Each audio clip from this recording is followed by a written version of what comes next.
Through press जिन्होंने conference कर रही हैं, वो बहुत जरा अच्छा काम सुनते हैं। किया है।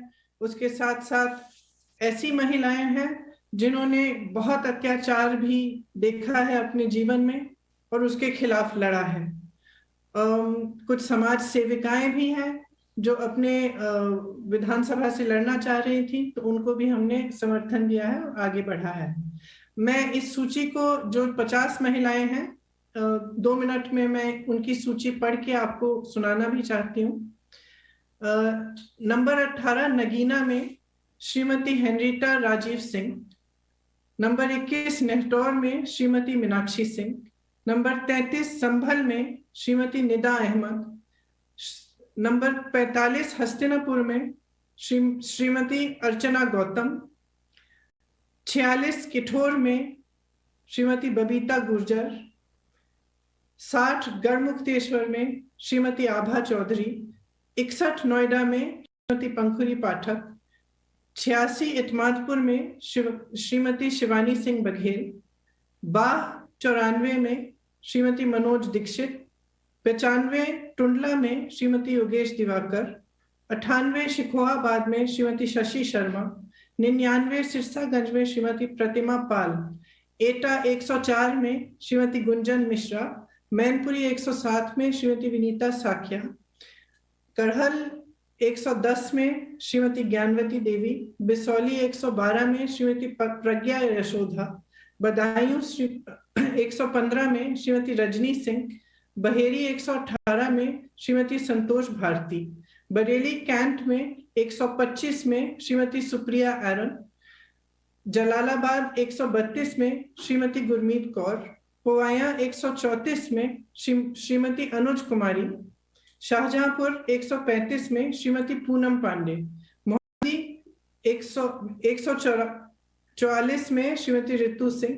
सीतापुर 146 में श्रीमती शमीना शफीक। बांगरगांव 162 में श्रीमती आरती बाजपाई। मोहन 164 में श्रीमती मधु रावत। उन्नाव 165 में श्रीमती आशा सिंह। लखनऊ सेंट्रल 174 में श्रीमती सदफ जफर। मोहनलालगंज 176 में श्रीमती ममता चौधरी। कादीपुर 191 में श्रीमती निखिलेश सरोज। फरुखाबाद 194 में श्रीमती लुइस खुर्शीद। औरैया 204 में श्रीमती सरिता दोहरे। बिल्हौर 209 में श्रीमती उषा रानी कोरी। कालपी 220 में श्रीमती उमाकांति। ओरई 221 में श्रीमती उर्मिला सोनकर खाबरी। मानिकपुर 237 में श्रीमती रंजना बरातीलाल पांडे। रामपुर खास 244 श्रीमती आराधना मिश्रा मोना जी। बाबागंज 245 में श्रीमती बीना रानी। फाफामऊ 254 में श्रीमती दुर्गेश पांडे। इलाहाबाद साउथ 263 में श्रीमती अल्पना निषाद। 264 में श्रीमती मंजू संत। दरियाबाद 270 में श्रीमती चित्रा वर्मा। हैदरगढ़ 272 में श्रीमती निर्मला चौधरी। गोंडा 296 में श्रीमती रमा कश्यप। डुमरियागंज 306 में श्रीमती कांति पांडे। हरैया 307 में श्रीमती लबोनी सिंह। खजनी 325 में श्रीमती रजनी देवी। रामपुर खरकना में श्रीमती शहला अरहारी 339। सागरी 345 में श्रीमती राणा खातून और मेहनगर 352 में श्रीमती निर्मला भारती। ये हमारी 50 महिलाएं हैं और मुझे बहुत खुशी और बहुत गर्व है कि ये सारी महिलाएं संघर्षशील हैं। कुछ आपने आप तो पहचानते भी होंगे, जैसे आराधना जी जो हमारी CLP लीडर हैं, लुइस खुर्शीद जी जो कई बार चुनाव लड़ चुकी हैं। ऐसी महिलाएं हैं जो काफी बार चुनाव भी लड़ चुकी हैं और ऐसी भी हैं जो पहली बार अपने संघर्ष के लिए, अपनी विचारधारा के लिए चुनाव लड़ रही हैं। इसमें खास तौर से मैं आपको बताना चाहती हूँ कि हमारी उन्नाव की जो प्रत्याशी हैं, जो उन्नाव का बहुत बड़ा रेप का केस हुआ था, उनकी माता जी हैं आशा सिंह जी।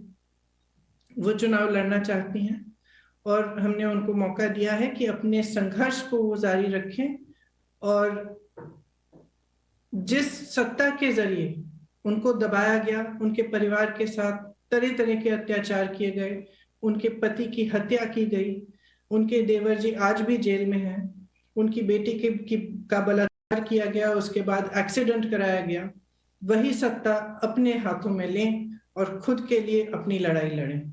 इसी तरह से सोनभद्र में जो आदिवासियों के साथ हुआ था, एक नरसिंहार आपको याद होगा कि हुआ था, जिसमें 13 आदिवासियों की मौत हुई थी।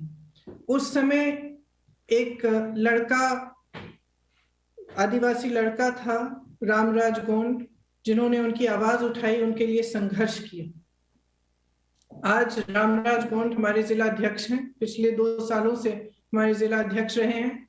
उन्होंने राजनीति करनी शुरू की और आज वह सोनभद्र में उम्भा से वह खड़े होंगे और इस संघर्ष को जारी रखेंगे। इसी तरह से आपको मालूम होगा कि आशा बहनों ने कोविड के समय कितनी बड़ी इस देश की सेवा की, कि अपने जीवन को ध्यान में न रखते हुए घर घर गई, सेवा की, जिसको कोरोना था दवाइयां पहुंचाई और उनका मानदेय कभी बढ़ाया नहीं गया।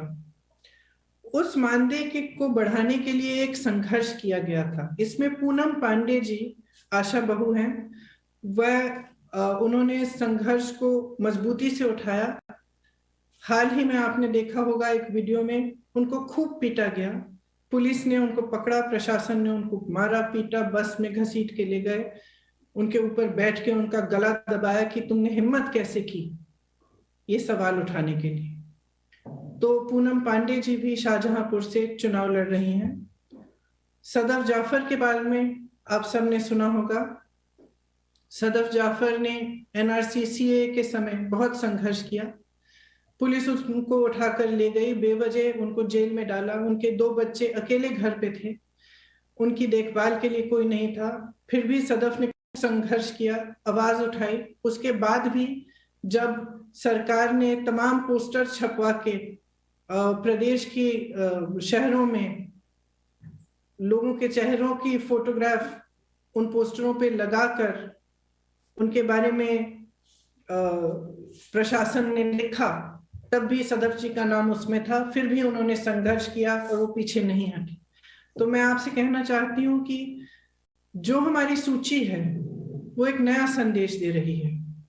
वो ये संदेश दे रही है कि अगर आपके साथ अत्याचार हुआ तो आप में ये शक्ति है कि आप अपने हक के लिए लड़ो, और उत्तर प्रदेश में कांग्रेस पार्टी आपको ये शक्ति देगी, आपका समर्थन करेगी, हर तरह से आपकी मदद करेगी ताकि आप अपनी लड़ाई लड़ सकें, राजनीति में आए, सत्ता अपने हाथ में लें और अपने हक को खुद मांगे। तो एक छोटा सा वीडियो भी है कुछ प्रत्याशियों पे, वो मैं चाहती हूँ कि आप सब एक बार देख लें, उसके बाद मेरे से जो भी सवाल हैं वो आप कर सकते हैं। शुक्रिया प्रियंका जी।